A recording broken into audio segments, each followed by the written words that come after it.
Invitation. I'm glad that I can talk here in your fraction.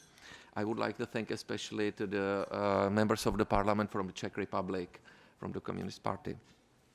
As I was introduced already, I'm a rector, head of the East Africa Star University in Burundi in East Africa, but at the same time I'm a director of the Center of Global Studies at the Academy of Sciences of the Czech Republic. So we analyze negative consequences of globalization. Last time I talked in English, this time I was told that I can speak in Czech because it's my native language. So I will use this opportunity and talk in the Czech language. Tématem mojí dnešní prezentace je téma globální chudoby, extrémní chudoby v subsaharské is the extreme global poverty, and particularly in sub-Saharan Africa.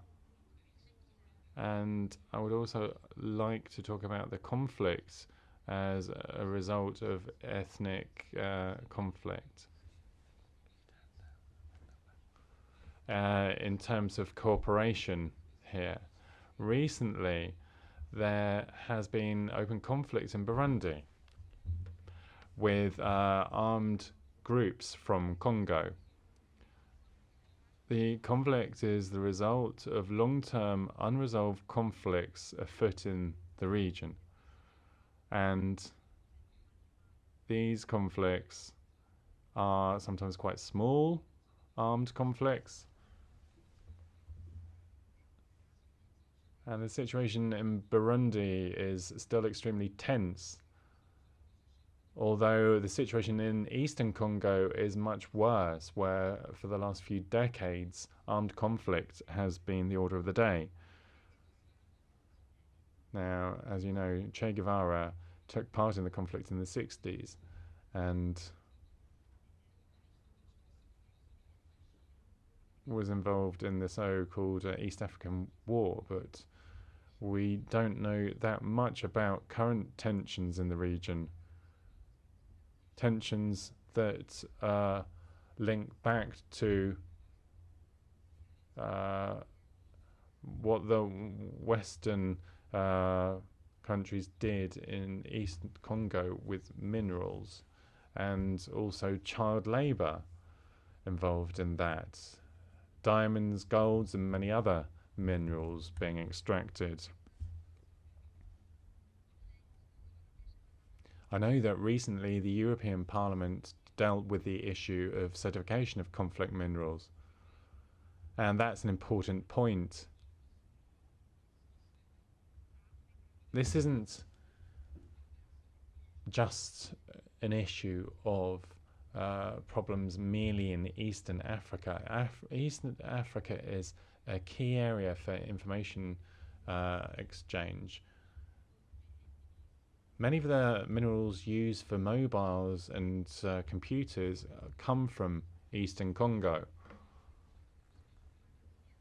The whole of our information society is based upon mining conflict minerals in Eastern Congo. Half of world production comes from there. The Congolese government doesn't have any influence on that area. Multinational corporations have hold there, and troops from Rwanda and Burundi are also involved there. There's no conflict between Rwanda and Burundi now, but these troops are on the ground in Eastern Congo. Congolese troops are trying to take control of the area, but so far have not been able to. In addition, UN troops are on the ground, as are other troops. The upshot of this is that mining takes place under terrible conditions. Around the mines there are terrible slums. Thousands of people live there, and hundreds of women are raped on a daily basis, treated terribly following these rapes, and many children suffer poor health as a result of working in mines. Because of the military coup in Burundi, as a result of that, I would like to point out on the situation in Burundi.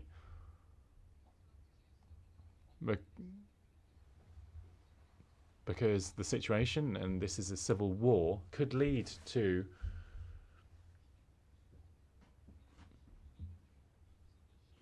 the situation in East Congo getting even worse, leading to worse conflicts. These are two neighbouring countries, so the situation in Burundi and the coup is important here. The university's been there for a couple of years. It's on the border between Rwanda, Burundi, and Congo. If we don't sort out the problems in Congo, it could have a very serious impact on the whole region, including Eastern Congo. In Burundi, there have been a number of attacks over the last few years, around the time of elections. So I'd like to briefly summarise, and then I'll go into detail regarding the following the military coup. Hundreds of people were wounded. Over 2,000 people had to flee from Burundi. Schools had to be closed. Universities, and there was widespread chaos. There were violent demonstrations and a violent reaction to the political situation in Burundi. Because of the unresolved civil war between Tutsis and other tribal groups. Following two election periods, we can take stock 10 years following the civil war in Burundi and the Rwandan genocide. And there was a time when people had true hope of the political powers ruling peacefully and there being a new generation in politics. But the presiding president stood for a third term. The opposition said that the constitution of Burundi doesn't allow that. It only allows 2 presidential terms in a row. The president says, however, that the constitution only says that the president can only be elected twice by citizens. And they are saying that the first time the president was elected following the civil war,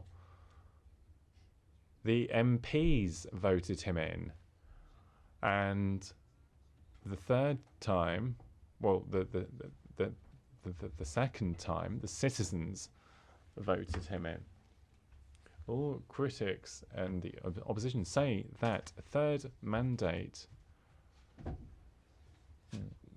would infringe the Arusha agreement, which 10 years ago set down the conditions for an end to the war, including the condition that the president could only have 2 terms. If the Arusha agreement were to be infringed, then that would lead to an end of the agreement and widespread instability, if not to a renewed civil war.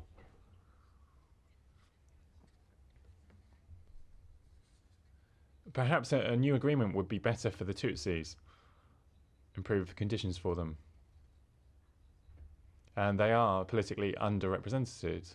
But if the current president were to enter a third presidential term, that would lead to a drastic deterioration of the situation, armed conflict. The Tutsis make up just half of the population of Burundi, and the Hutsis more. But for this, for the conflict, Tutsis were 100%, and then there was a civil war, whereby the Tutsi government was toppled. Following the war, there was agreement that the Hutus were in a better situation, but still politically underrepresented. A couple of years ago, at the border between Rwanda and Burundi, 40 dead people were found in a lake. No one knows who killed them. On the 28th of December last year, the situation got much worse when the opposition set up a coalition with armed groups in eastern Congo and launched a military attack on the place where my university is based. Hundreds of people were wounded during that attack. In April,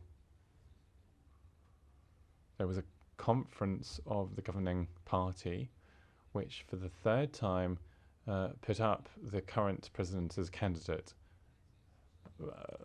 The reaction was violent. There were violent demonstrations. The police used violence. They used tear gas, water cannons, and so on. And dozens of people were killed, many wounded. There were big demonstrations in Borakua, which is a young sub-party of the governing party. The main university in Burundi was shut. Many high schools were, as well as were broadcasters. So the situation is approaching one of civil war again. In Rwanda, Burundi, and Congo, around 100,000 people were displaced, and that started during the last civil war. Over 80,000 people are in Tanzania, where are in tents where the conditions are terrible. Dozens of people have fallen sick with cholera, and many more get ill every day.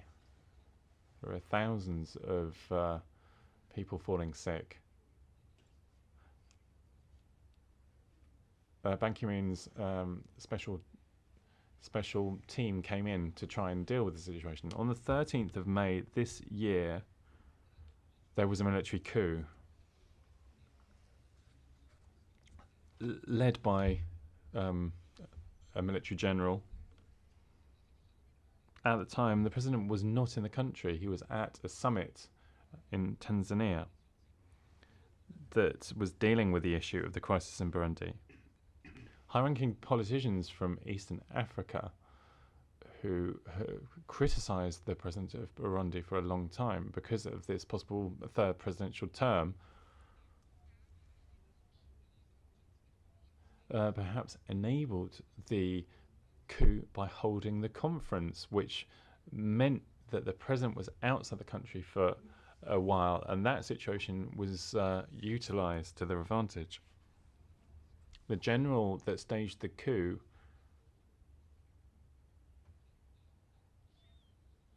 previously was the head of the secret services in Burundi and was then released because of this.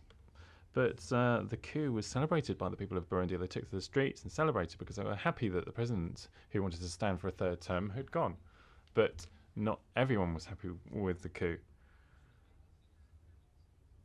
The president came back to Burundi a few days later and came back into power. The president didn't react to the coup. He just talked about the danger of the violence from the Islam al-Shabaab group, and this is something where the US has taken a position. The issue being fighting common foes. Burundi is sending troops under the African Union, but so far no African troops have been sent to Burundi. There may be an ethnic dimension to this, and to the conflict, with the Tutsis being very much involved.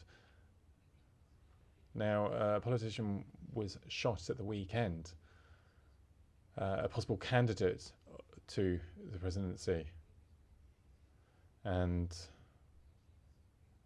another candidate, that candidate had criticised the president. The UN and specific UN agencies want to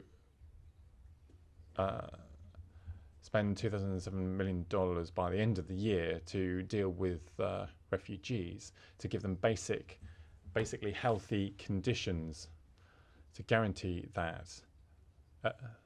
The parliamentary elections should be held on the 6th of June.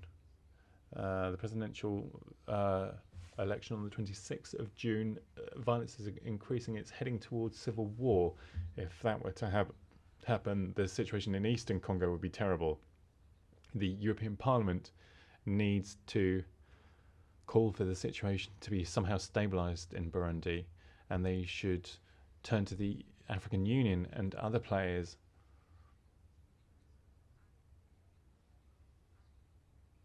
in order to establish peaceful dialogue between the players involved. To conclude,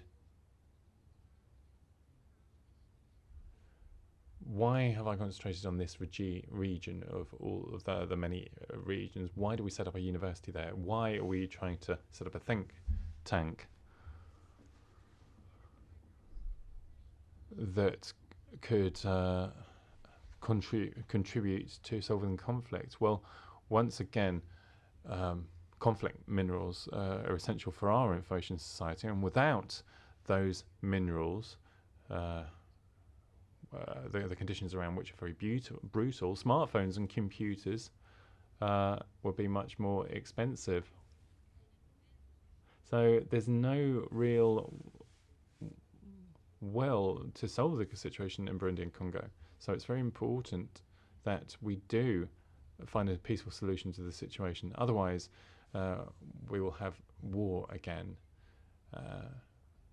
I can send you my presentation in Czech or English if you'd like. I've got pictures as well, so that you can get a good idea of the situation as it is in the region. Thank you very much.